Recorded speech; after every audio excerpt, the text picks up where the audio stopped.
वर्ष की अवधि अज्ञातवास में व्यतीत करने के पश्चात पांडव अपनी मातृभूमि हस्तिनापुर लौटे। परंतु अर्जुन एवं युधिष्ठिर को इस बात का ज्ञान नहीं था कि उनकी मातृभूमि अब रणभूमि में बदलने वाली थी।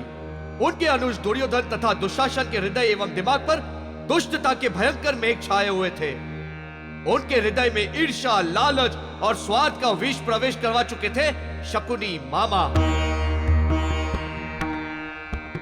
ओ बारा,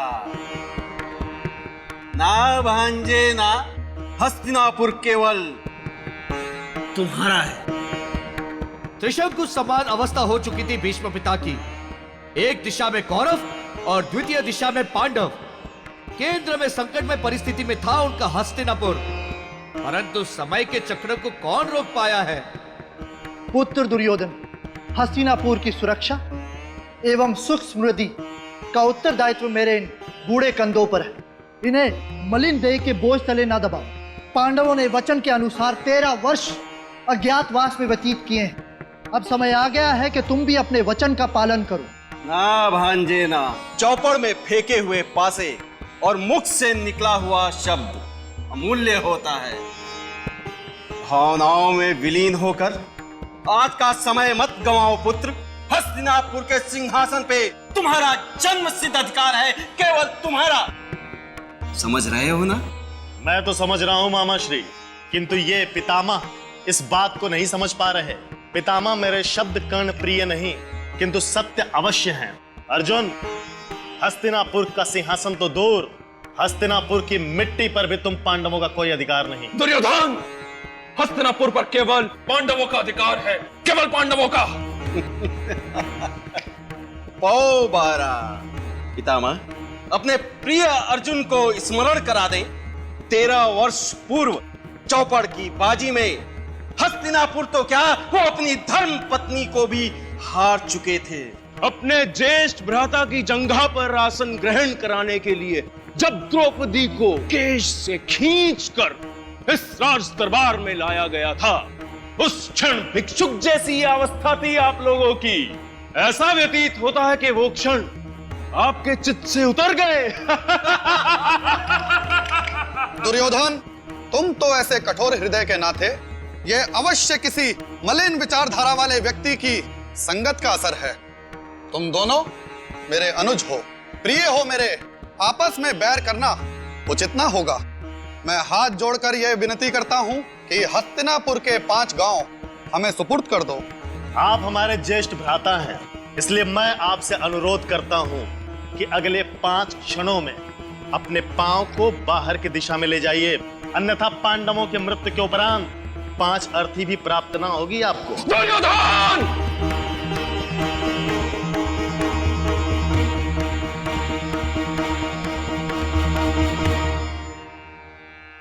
अर्जुन को तो गुस्सा आ गया पापा, अब क्या होगा? अब युद्ध होगा, युद्ध, महायुद्ध। तुम अपनी सीमा पार करके अपनी मृत्यु को न्योता दे रहे हो।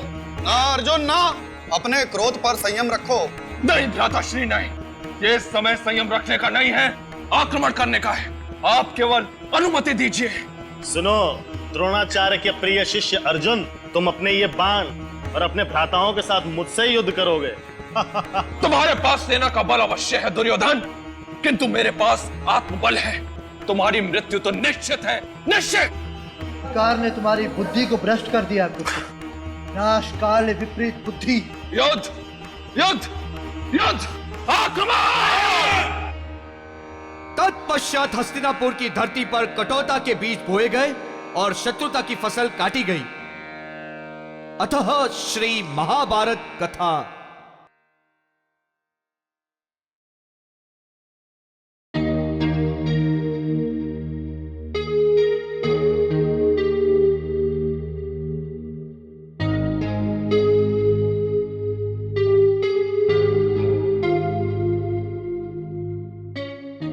पापा, बात कर ही लेते हैं। हाँ चलो, जैसी तुम्हारी मर्जी। आखिरी शादी तो तुम्हारी है ना।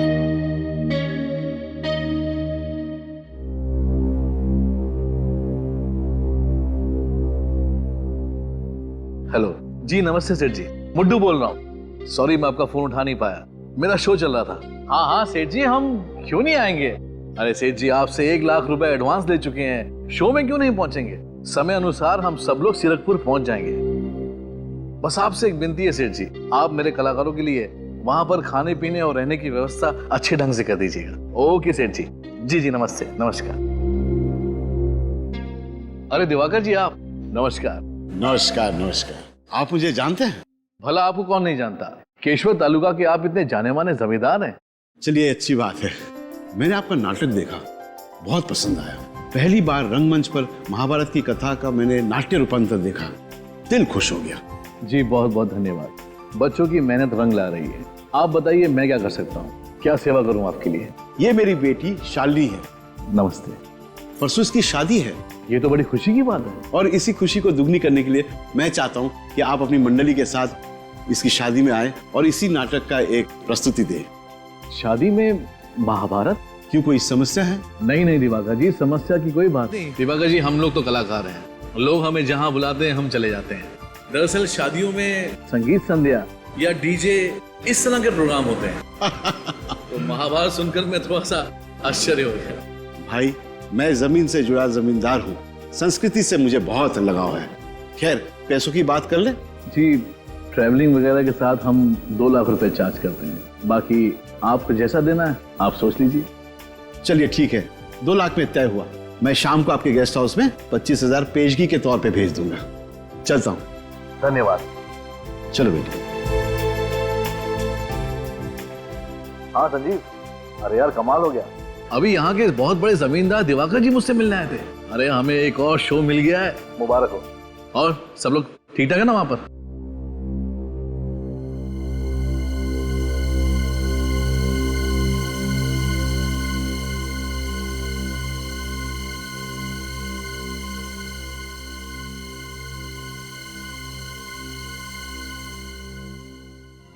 देखो, मैं तुमसे पहले भी कह चुका हूं और फिर से कह रहा हूं, ये सब काम अब मुझसे नहीं होगा। और आज रात को ही मैं यहां से वापस जा रहा हूं। मुझे रोकने की कोशिश मत करना, वरना मैं तुम्हारी पूरी पोल खोल दूंगा। चाहे उसके बाद मुझे सजा क्यों न भुगतनी पड़े, मैं तैयार हूं। समझे? समझ गया। तुम्हारे जैसे होनहार कलाकार को मैं खोना तो नहीं चाहता, मगर क्या करूं, जाने वाले को कौन रोक सका है। मतलब क्या तुम्हारा? दुर्योधन का वध वैसे तो भीम ने किया था, मगर अफसोस ये काम अब मुझे करना पड़ रहा है। पिता के लाश ठिकाने लगा दो।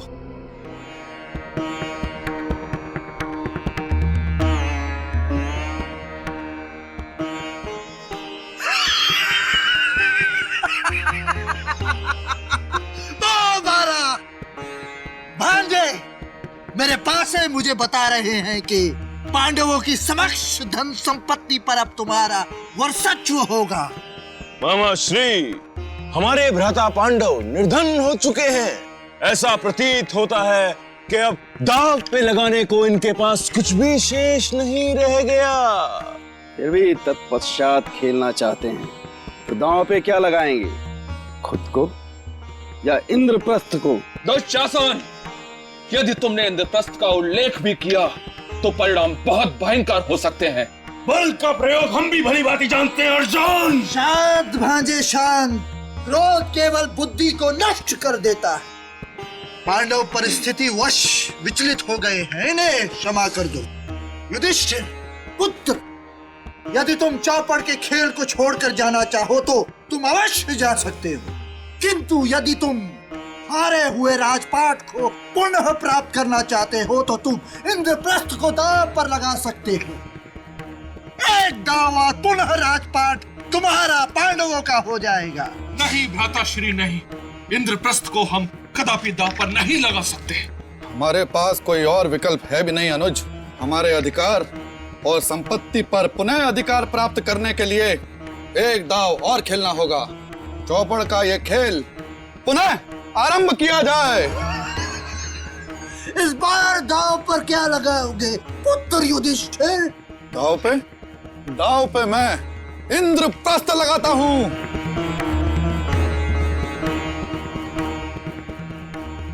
उफ, ये गहनों का वजन कितना ज्यादा है। सारी रस्में पूरे होने तक इनका वजन कैसे झेलूंगी? दीदी, शादी करनी है, वजन तो झेलना पड़ेगा ना। और वैसे भी आज एक ही दिन की तो बात है। जब आपकी शादी हो जाएगी ना, ये सारे गहने ना मुझे दे देना। अच्छा, मैं इनके वजन झेलने के लिए तैयार हूँ।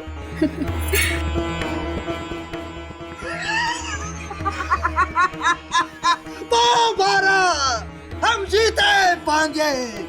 इंद्रप्रस्थ भी गया, अब दांव पे क्या लगाएंगे भ्राता से? द्रौपदी को? दुशासन!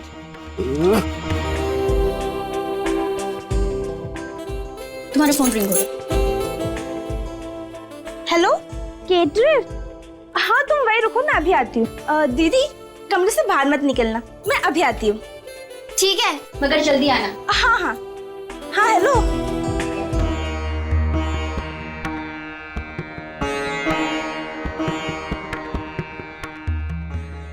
क्या बात है दिवाकर जी, अतिथियों का स्वागत हम इस तरीके से करेंगे। जी बिल्कुल, वेशभूषा, लाइट, सेटिंग सब कुछ एकदम परफेक्ट है। ऐसा लगता है कि मानो हम लोग सचमुच हस्तिनापुर में आ गए हैं। कितना अद्भुत है ये सब। हाँ, कि जो भी चीज कम पड़ रही है ना, आप मुझे पहले बता दीजिए, बाद में मुझे कोई प्रॉब्लम नहीं चाहिए। हाँ अच्छा, स्वीट्स और अरे लेकिन वो तो मंगवाया था ना मैंने। अच्छा अच्छा, मेरी प्यारी बेटी शालिनी की शादी है, उसे यादगार जो बनाना है जी।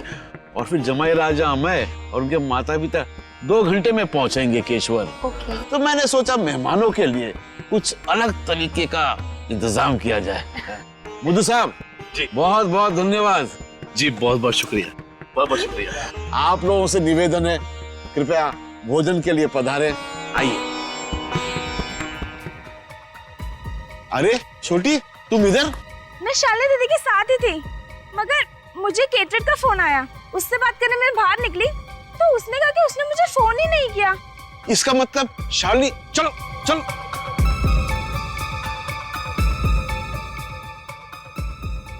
चलो चलो देखते हैं कहीं कुछ हो तो नहीं गया। शालिनी,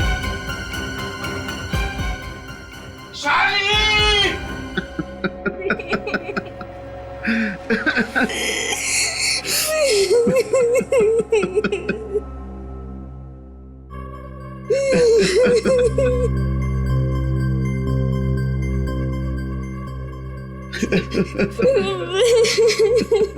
खून की उंगलियों के निशान, इस कांच को उसने कट करके अंदर आया है। वो एक गहना नहीं छोड़ा उसने शालिनी के बदन पर का भी, और ना अलमारी में जितने गहने थे वो भी, सारे के सारे लूट कर गया।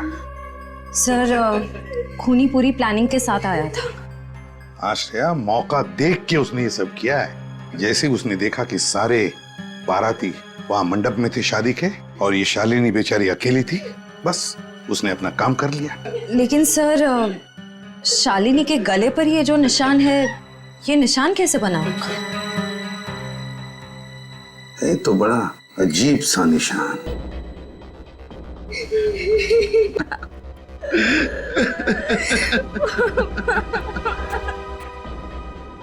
बेटा, तुमने ही अपनी दीदी को आखिरी बार जिंदा देखा ना, और उसकी लाश भी। उसको पैसे और गहने चाहिए था तो मुझसे मांग लेता, मेरी जान ले लेता था। मेरी मासूम बच्ची को क्यों मार डाला? मेरी बेटी ने उस खूनी का क्या बिगाड़ा था? दिवाकर जी, मैं आपसे वादा करता हूँ कि जिसने भी ये किया है ना, उसे हम ढूंढ निकालेंगे, छोड़ेंगे नहीं उसे, कड़ी से कड़ी सजा दिलाएंगे।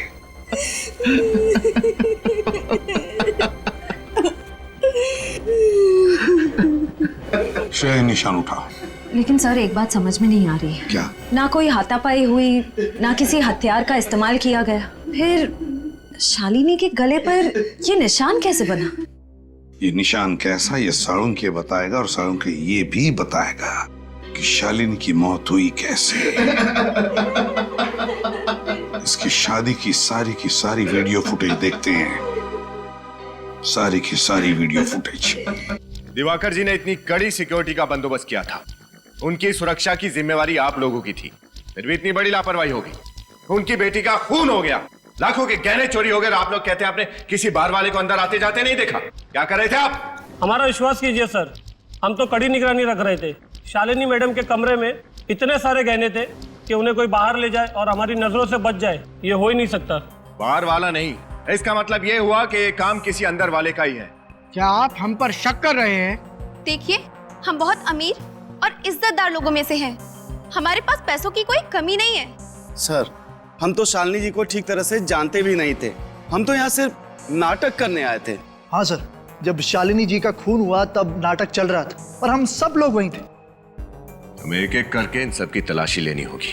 लेनी ही पड़ेगी तलाशी। चलो हटो। एक एक करके अपनी तलाशी दीजिए।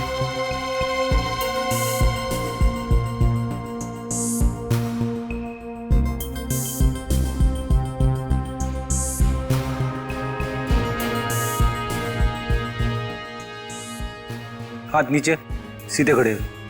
पर्स दिखाइए।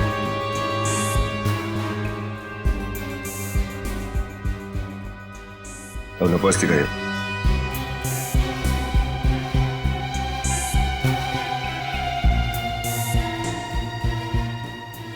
किसी के पास भी कुछ नहीं है। ये गहने गए कहाँ? शालिनी का खून किसने किया? मामला उलझता ही जा रहा है। सीआईडी वाले तहकीकात करने आए हुए हैं। अब सुबह तक यही इंतजार करना होगा। खतरा है, लेकिन कोई ना कोई रास्ता तो होगा। वक्त निकलता जा रहा है। श्रेया, शुरू करो। सर,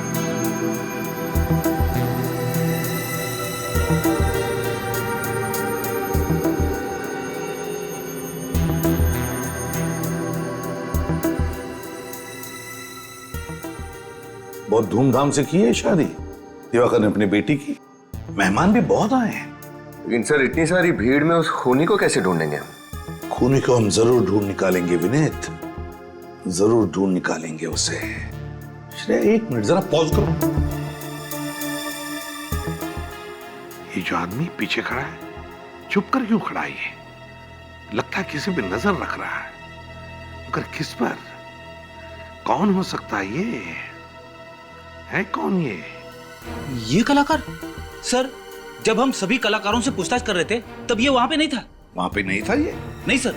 श्रेया, काम करो, इन दोनों लोगों के वीडियो में से फोटो बना लो। जरूर इन दोनों का कोई ना कोई कनेक्शन है चोरी और खून में। लेकिन जिसने भी ये गहने चुराए हैं, लेकर कहां गया होगा वो गहनों को? शादी में इतनी टाइट सिक्योरिटी थी, उसे तो पता ही होगा सिक्योरिटी के बारे में। सर, कहीं सख्त पहरे की वजह से उसने वो गहने वहीं कहीं तो नहीं छिपा दिए जहां पर ये शादी हो रही थी? ये बात तो है सर। अगर वो गहने चुरा कर भागने की कोशिश करता तो पकड़ा जाता। लेकिन सर, हमने उस जगह का चप्पा चप्पा छान मारा था। गहने तो कहीं नहीं मिले थे और हमारा कांस्टेबल भी तो है वहां पर। एग्जैक्टली, हमारा कांस्टेबल भी तो था उधर। तो फिर कहां छुपा के रखे होंगे? मुझे नहीं लगता उसने शादी के मंडप में वो गहने छुपा के रखे हैं। मुझे तो लगता है उसने गहने घर के बाहर छुपाए हैं, जमीन के नीचे।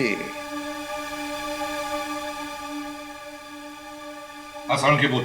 पता चल गया कैसे मौत हुई लड़की की? देखिए मद्दू साहब, हम सब यहाँ केवल अपने शौक के लिए काम नहीं करते, अपना पेट पालने के लिए भी काम करते हैं। अगर आपने हमें हमारे पैसे नहीं दिए ना, तो हम सीरकपुर जाकर शो नहीं कर पाएंगे। अरे मेरे भाई केतन, तुम इतना गुस्सा क्यों हो रहे हो? और अगर तुम सीरकपुर नहीं आए तो फिर युधिष्ठिर का किरदार कौन करेगा? आप निभा लीजिए ना सर। युधिष्ठिर, भीम, अर्जुन, नकुल, सहदेव, सब आप निभा लीजिए सर। ये तुम क्या कह रहे हो? देखिए सर, बिन आहार कलाकार बेकार, हमसे नहीं हो पाएगा सर। हमें हमारे पैसे दे दीजिए। क्यों? हाँ, तुम सभी अच्छी तरह से जानते हो कि अभी हाल ही में दिवाकर जी की बेटी की मौत हुई है, और ऐसे हालातों में मैं उनसे पैसे कैसे मांग सकता हूँ? कैसे मांग सकता हूँ मतलब? हमें क्या पता कैसे मांगे सर। सर देखिए, हम मुफ्त में काम नहीं कर पाएंगे। हम भी नहीं करेंगे। अगर ऐसे ही चलता रहा ना सर, तो ये मंडली यही टूट जाएगी। मैं भी छोड़ के चला जाऊंगा। हम सब छोड़ देंगे। हम भी छोड़ देंगे। कमाल करते हैं आप लोग। ऐसे कैसे मंडली छोड़ने की धमकी दे रहे हैं आप, जबकि आप सब ने मुझसे 25 शो करने का वादा किया था। 25 शो करने का। संजीव, समझाओ यार। आपने भी तो इस नाटक के खत्म होने के बाद में हमें पूरे पैसे देने का वादा किया था ना मुद्दू साहब। जी हाँ केतन, मुद्दू साहब पे क्यों इतना दबाव डाल रहे हो तुम लोग? पैसे चाहिए ना आप लोगों को? हाँ। सीरतपुर के शो के बाद मिल जाएंगे पैसे, तब तक मंडली छोड़ने की बात कोई नहीं करेगा, समझे? सर देखिए, आप सीनियर हैं, आप जो बोलेंगे मानेंगे हम। लेकिन सर, सीरकपुर के शो के बाद हमें हमारे पैसे दे दीजिएगा। ठीक है, अब जाइए और जाके सो जाइए, सुबह निकलना है सीरकपुर के लिए। जी सर। चलिए।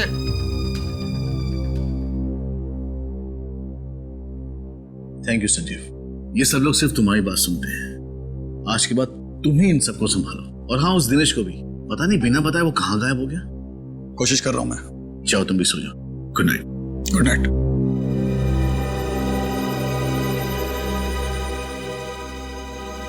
रोहन, कहाँ जा रहे हो? कहीं नहीं सर, बस वो एक बहुत जरूरी काम मुझे याद आ गया था, उसे खत्म करके आता हूँ। सब ठीक तो है ना? हाँ सर, सब ठीक है, कोई टेंशन नहीं है, मैं अभी आता हूँ। हाँ? और हाँ, जल्दी आना। हाँ हाँ सर।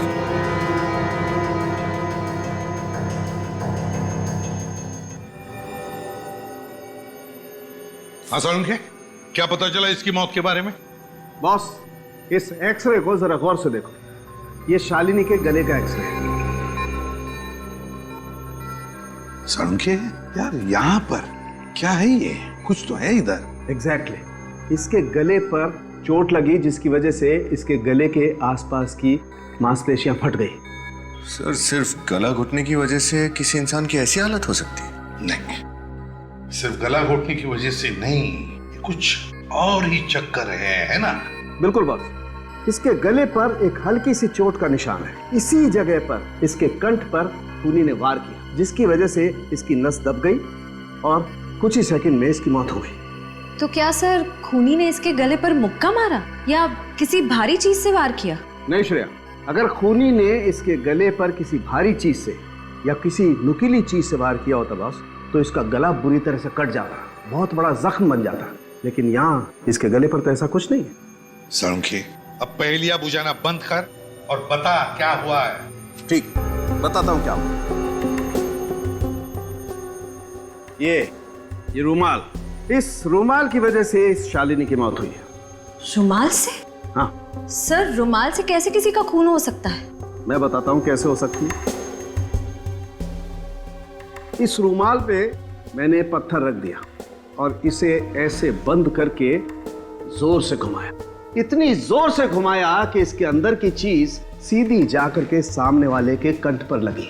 इतनी जोर से कि उसके गले की नस दब गई। नस दब जाने की वजह से उसके दिमाग में ऑक्सीजन का पहुंचना बंद हो गया और ऑक्सीजन की कमी की वजह से उसकी मौत हो गई। यही सब कुछ हुआ इस शालिनी के साथ। बस ये एक बहुत पुरानी तरकीब है जिसका इस्तेमाल चोर किया करते थे किसी की हत्या करने के लिए।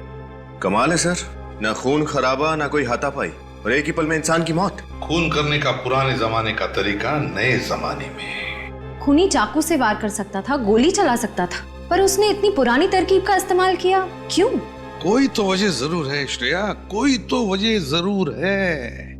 सोलंकी, उन उंगलियों के निशानों के बारे में क्या पता चला जिन पर खून लगा हुआ था? एक मिनट। हाँ बॉस, ये जो निशान है दरअसल ये खून नहीं है। खून के निशान नहीं है? नहीं, मतलब ये सिंदूर है। ये निशान सिंदूर के हैं?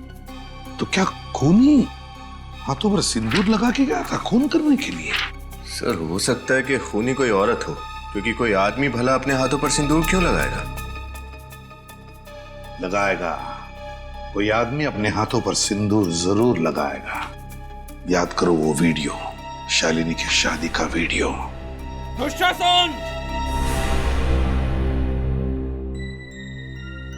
याद आया विनीत?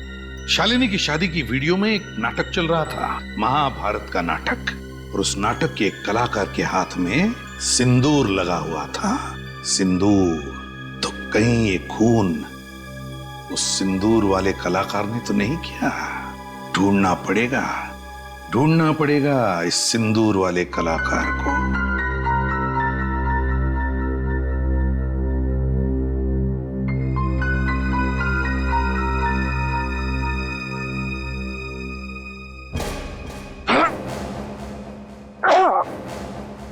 माफ कीजिए कांस्टेबल साहब, लगी तो नहीं?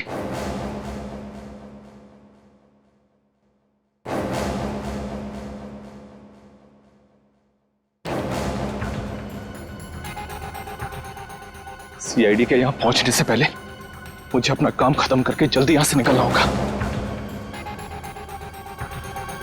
ये रहा।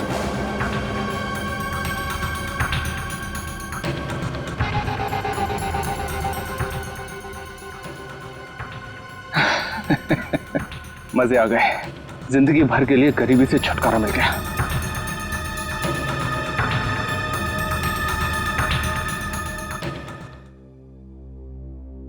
यहाँ रख दे। भाई अलीना, हाँ? सब तैयार है? हाँ, सब तैयार है। गाड़ी भी आते ही होगी हमें ले जाने के लिए। 9 बजे तक पहुंच जाएंगे हम लोग। संजीव, अरे यार संजीव, बचा ले मुझे यार। क्या हुआ? अरे वो रूहान एन वक्त पे वो हमारे साथ ऐसे कैसे कर सकता है? अरे ठीक से बताइए ना मुद्दू साहब, क्या किया रूहान ने? ब्लड प्रेशर बढ़ा दिया मेरा। उसकी हिम्मत तो देखो, सुबह 5 बजे मुझे फोन करके बोलता है कि मुद्दू साहब बस अब मैं जा रहा हूँ, वापस कभी नहीं आऊंगा। भला ये कोई बात हुई? मतलब ये कि रूहान ने भी हमारी नाटक मंडली छोड़ दी? हाँ संजीव, ये सब क्या हो रहा है? पहले दुर्योधन गया और अब अर्जुन भी। सीरकपुर में हम अपना नाटक कैसे करेंगे? सुनो, वो तुम्हारा कलाकार कहाँ है जिसके हाथ में सिंदूर लगा हुआ था और वो अर्जुन का किरदार निभाता था? बुलाओ उसे। वो तो रूहान है। हाँ रूहान, बुलाओ उसे। कैसे बुलाएं उसे सर? हम उसे नहीं बुला सकते। नहीं बुला सकते क्या मतलब? बुलाइए उसे। सर, क्योंकि वो नाटक मंडली छोड़कर जा चुका है। क्या कहा? तुम्हारा ग्रुप छोड़कर चला गया? वो चला नहीं गया है, भाग गया है वो, समझे? भाग गया। सर, लगता है इस रूहान ने ही शालिनी का खून किया है और उसके गहने भी चुराए। रूहान का कमरा कहाँ है? आइए सर, ये कमरा है रूहान का। अच्छा, ये रोहन का कमरा है? जी सर। उसका कोई रूम पार्टनर था क्या? कोई रहता था उसके साथ इस कमरे में? कोई नहीं सर, रोहन यहाँ पर अकेले रहता था। रोहन अकेले ही रहता था? ठीक है, कमरे को अच्छी तरह से छान मारो, एक एक कोना। मिनट, इससे बाथरूम चेक करो। Yes sir.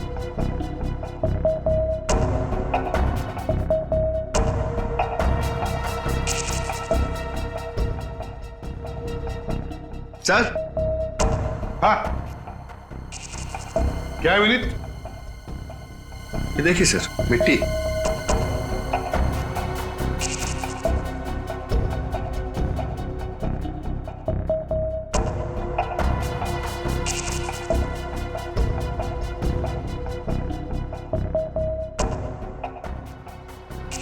मिट्टी का पानी? ये क्या? ये तो कीचड़ है। बेसिन में तो पानी है ही नहीं। क्या बीच में पानी गया था क्या? जी सर, थोड़ी देर के लिए बंद था। पानी बंद हुआ था, इसका मतलब है रूहान बाहर से आया था, शायद गार्डन में से, हाथ पैर धोने के लिए। गार्डन में से मतलब समझ गए तुम लोग? यस सर, एक बात तो पक्की है, रूहान ने वो गहने वहीं बागीचे में छिपाए हैं। हाँ, बगीचे में, जमीन के नीचे। लेकिन अब तक वो गहने ले नहीं जा सका होगा। हमारा कांस्टेबल जो तैनात है वहां पर।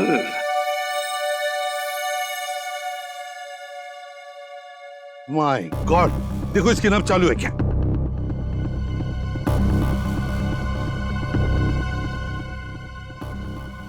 जिंदा है सर। एम्बुलेंस बुलाओ जल्दी। जिसका डर था वही हुआ है। गार्डन की तरफ चलो।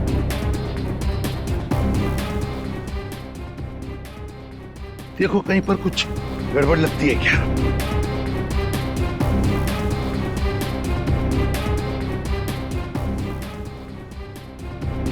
जूतों के निशान। ये क्या? यहां भी है। ये देखो, इस तरफ जा रहे हैं। ये देखो, देखा? वहां पर मिट्टी खुदी हुई है। अब देखते हैं।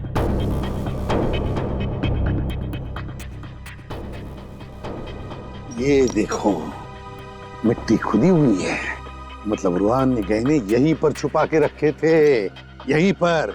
फिर गहने उठाए और भाग गया, हमारे कांस्टेबल को बेहोश करके। वो देखो क्या चमक रहा है, जरा सब देखो।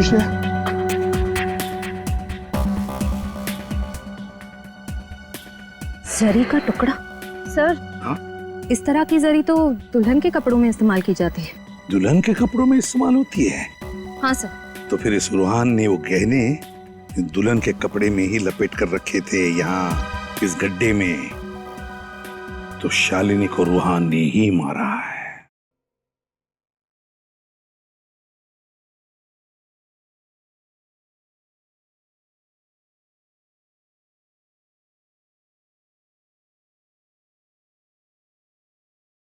चलो भाई पहुंच गए सीरकपुर और ये रहा हमारा डाक बंगला। आ जाओ भाई सब लोग।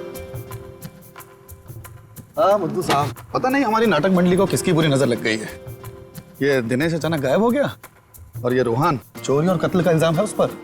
सीआईडी भी ढूंढ रही है। क्या होगा हमारे नाटक का? अब किसी ने सपने में भी तो नहीं सोचा था ना कि रूहान एक अपराधी निकलेगा। देखो भाई, केशवर में जो कुछ हुआ उसे भूल के अपने काम पे ध्यान दो। रात गई बात गई। लेकिन हाँ संजीव भाई, आज रात में जो 7 बजे का शो है उसका क्या होगा? तो क्या होगा? लाइट, साउंड और स्टेज की जिम्मेदारी हमारी है और उसे हम अच्छे से निभाएंगे। क्यों? और जगह भी चेक कराएंगे।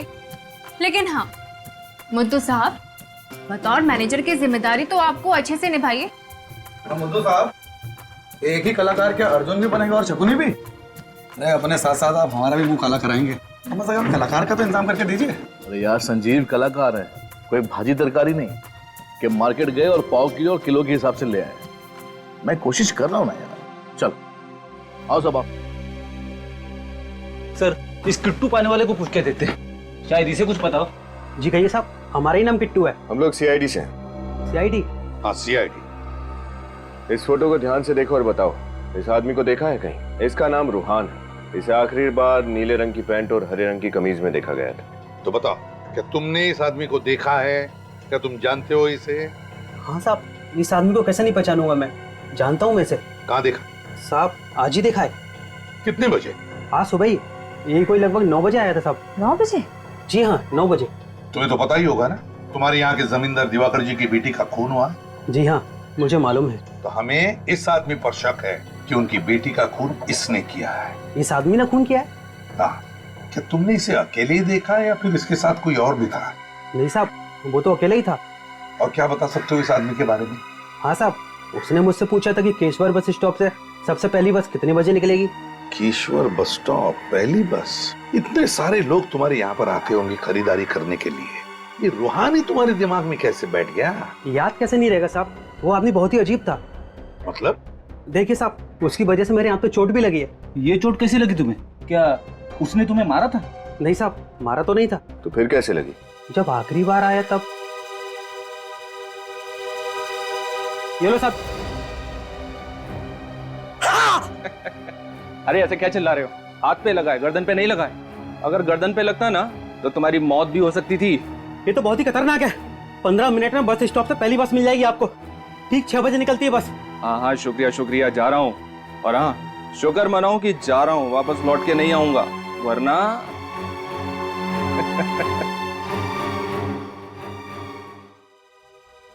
रुमाल में पत्थर बांधकर रुमाल घुमाता था। यही है हमारा आदमी, यही है। Thank you. सर कहीं रूहान सारे गहने उस काले बैग में रखकर भाग तो नहीं गया? सारे गहने लेकर भाग गया वो, मगर शहर की तरफ उन गहने बेचने के लिए। दया, कलाभवन नाटक मंडली के कलाकार पर शक है मुझे। रूहान नाम है उसका, रूहान। हाँ, वो यहाँ से काले बैग में गहने लेकर शहर की तरफ आ रहा है, वो गहने बेचने के लिए। देखो हाथ से निकलने ना पाए, उसकी फोटो भेज रहा हूं मैं तुम्हें। गुड। और अभिजीत से कहना इस कलाभवन नाटक मंडली का पूरा इतिहास निकालने के लिए, पूरा इतिहास, सिर्फ रूहान पर नहीं, इस नाटक मंडली के सारे कलाकारों पर शक है मुझे। Okay? Keshwar bus stop, let's go. Sir, ये जीवराम जी हैं, ये नचिकेत जी। नमस्ते सर। ये रंगमंच के बहुत पुराने कलाकार हैं। इन्होंने देश भर में नाटक के कई प्रयोग किए। जीवराम जी, नचिकेत जी, हमें आपकी मदद की जरूरत है। अगर हम सीआईडी के कुछ काम आ सके तो ये हमारा सौभाग्य होगा। पंकज,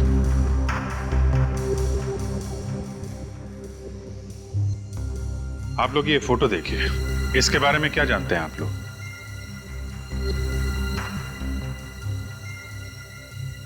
क्या बात है, इस फोटो को देख के आपके चेहरे के हाव भाव कुछ बदल गए? आप लोगों के चेहरे देखकर ऐसा लग रहा है कि आप इस नाटक मंडली के बारे में कोई गहरा राज जानते हैं। बताइए क्या जानते हैं आप? जी, कला भवन रंगमंच की बहुत पुरानी संस्था है। ये तो हम भी जानते हैं जीवराम जी।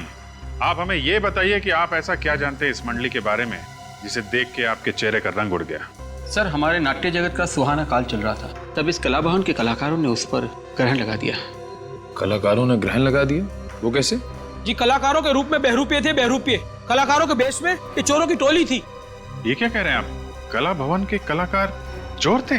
जी साहब। अच्छा, ये लोग सिर्फ छोटे शहरों में ही अपने शिकार करते थे या फिर बड़े शहरों में भी जाते थे? सर, सिर्फ छोटे शहरों में। और उनकी एक खासियत थी, वो नींद में लोगों का खून करते थे और उनके जेवर और पैसे लेकर गायब हो जाते थे। तो फिर ये लोग कभी पकड़े कैसे नहीं गए? पता नहीं साहब, हर बार बच जाते थे। और उस जमाने में ज्यादा पाबंदियां भी तो नहीं थी। उस जमाने में? ये कितने साल पहले की बात कर रहे हैं आप? ये सब 1890 की बात कर रहे हैं। 1890? कला भवन नाट्य संस्था का आरंभ 1890 में हुआ था। तब उसमें सिर्फ 5 लोग थे। धीरे धीरे संख्या बढ़कर 15 की हो गई। कुछ सालों तक चोरी करने के बाद अचानक एक दिन ये टोली गायब हो गई और फिर 1995 में फिर से कुछ कलाकारों ने मिलकर इसी नाम से संस्था शुरू की। लेकिन सर, आप कला भवन के बारे में इतने सारे सवाल क्यों पूछ रहे हैं सर? नचिकेत जी, कला भवन के कलाकारों ने कला भवन की घिनौनी कला फिर से दिखानी शुरू कर दी है। फिर से शुरू कर दी? जी हाँ। कल एक शादी में नाटक के दौरान उन्होंने दुल्हन का खून कर दिया और उसके गहने लूट लिए। आप दोनों एक बात बताइए, कला भवन के इतिहास के बारे में आपको इतनी सारी जानकारी कहाँ से मिली? नाट्य संग्रहालय में से। उसमें सभी जानी मानी संस्थाओं की जानकारी दर्ज की जाती है। दिवाकर जी की बेटी का खून और चोरी का तरीका उन्हें संग्रहालय से मिला होगा। सर, मुझे नहीं लगता ये मुमकिन है। क्यों? सर, क्योंकि वो संग्रहालय तो कई साल पहले बंद हो चुका है। सर, नाट्य संग्रहालय के बंद होने के बावजूद इन अपराधियों को लूटपाट और खून करने के तरीके के बारे में जानकारी कहाँ से हासिल हुई? जानकारी तो कहीं ना कहीं से निकाल ली होगी निखिल, लेकिन मुद्दे की बात यह है कि 1890 में कला भवन के कलाकारों ने खून करना और लूटपाट करना शुरू किया था और उन्हीं से प्रेरणा लेके कला भवन की इस नई टोली के किसी कलाकार ने शालिनी का खून कर दिया है। सुनिए। बोलो भाई। जरा अपनी मुंडी ऊपर करोगे? हम लोग सीआईडी से। इस आदमी को देखिए, क्या इसे आपने देखा है यहाँ बस स्टैंड पे?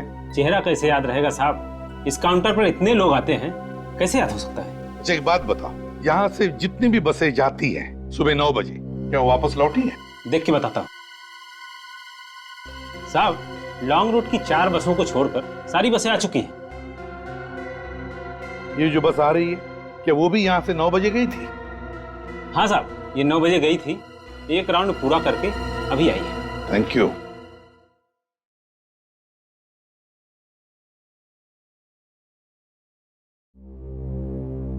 रुको।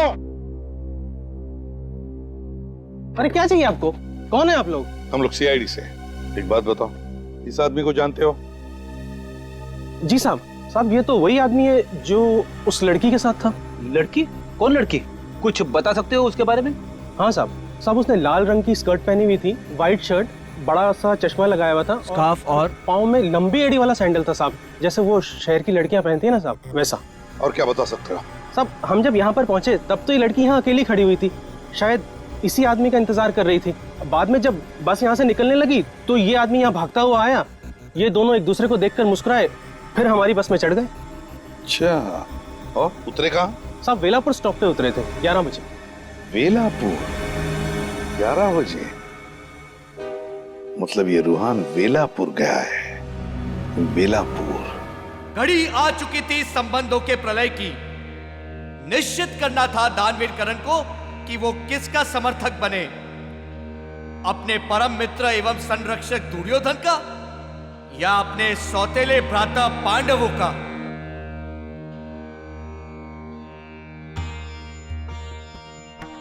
हमारे प्रिय मित्र कर्ण, आप केवल हमारे मित्र ही नहीं, हमारे भ्राता स्वरूप भी हैं। किंतु आज इन परिस्थितियों में हम आपसे एक प्रण की अपेक्षा रखते हैं, मित्रता के बंधन में बद्ध ना करते हुए। यद्यपि आपको कदापि अनुचित लगे तो अवश्य ही हमारे निवेदन को अस्वीकार कर दीजिएगा। प्रण ही नहीं, यदि प्राण भी मांगोगे तो कर्ण के कदम लड़खड़ाएंगे नहीं। सखा दुर्योधन, हमें आभास है कि आपकी मंशा क्या है। मैं सूत पुत्र कर्ण वचनबद्ध होता हूं कि महाभारत के युद्ध में जिस समय तक मेरे शरीर में श्वास रहेगी, शत्रु की तलवार आपके शरीर से रक्त की एक बूंद भी निकाल ना सकेगी।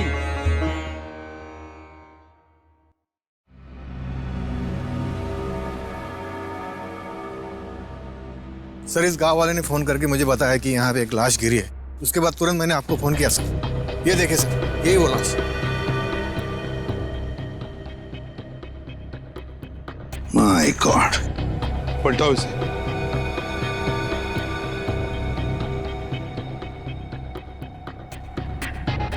सर, ये तो रूहान है। अरे बैग खोलो।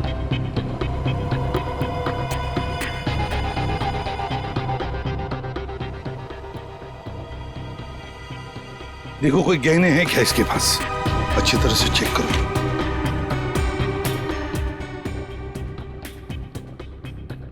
नहीं सर, इसकी जेब में भी कुछ नहीं।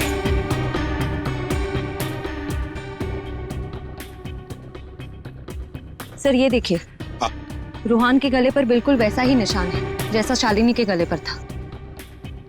सर, वो काला बैग भी कहीं नजर नहीं आ रहा है। वही तो, काला बैग भी नहीं, गहनों का नामो निशान नहीं। इसका मतलब है रूहान का खून उन गहनों के लिए ही किया गया है, और जिसने भी ये खून किया है बड़ी बेरहमी से पॉलिथीन बैग में उसकी लाश को डाल दिया है। किसने किया होगा रिहान का खून?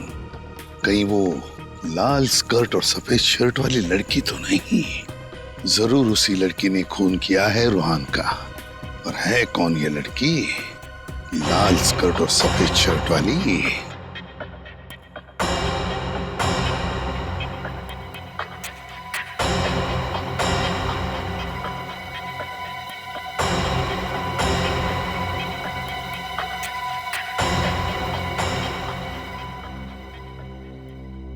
सर।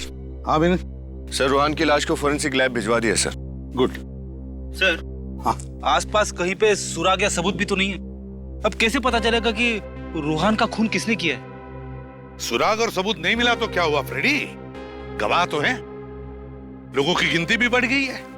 किसी ने तो देखा होगा रूहान को और उस लड़की को। कौन सी लड़की सर? जिस लड़की की हम बात कर रहे हैं उसने लाल रंग की स्कर्ट पहनी हुई थी, सफेद रंग की कमीज, एक काला चश्मा लगाया हुआ था और स्कार्फ ओढ़ा हुआ था। मैंने नहीं देखा साहब। मैंने देखा था साहब। साहब, जैसा हुलिया आप बता रहे हैं वैसे हुलिया वाली लड़की को मैंने देखा था। कहाँ देखा था उसे? मेरी चाय की दुकान के सामने एक बस स्टॉप है, वहां पे देखा था साहब।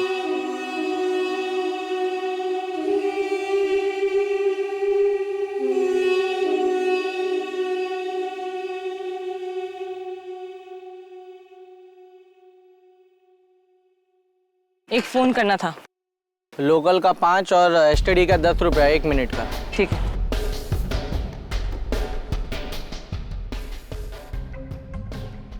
मेम साहब, आपके पास मोबाइल है और आप यहाँ से फ़ोन कर रहे हो? तो अपना काम से काम रखो। हेलो, हाँ मैं बोल रही हूँ। मुझे माल मिल गया, मैं वेला पुल से निकल रही हूँ, 2 घंटे में पहुँच जाऊँगी। ये लो, छुट्टा देने की जरूरत नहीं है। अजीब लड़की है।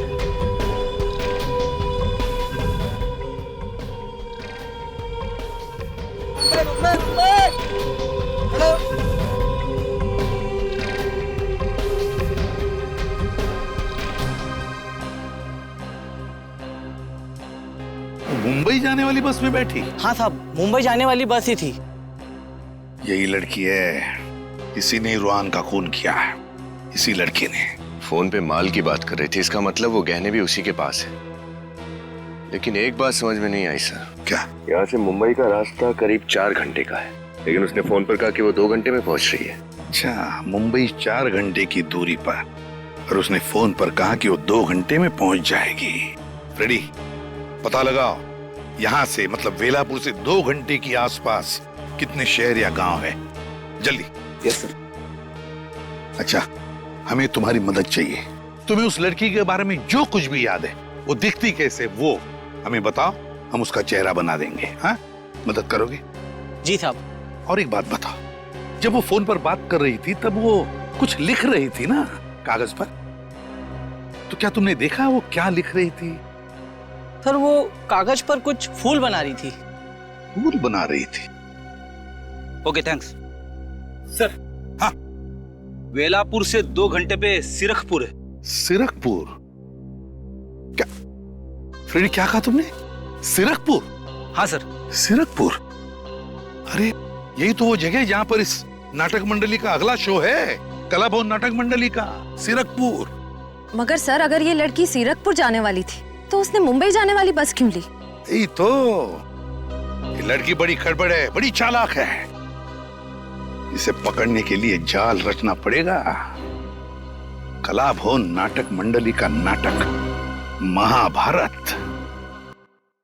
महाभारत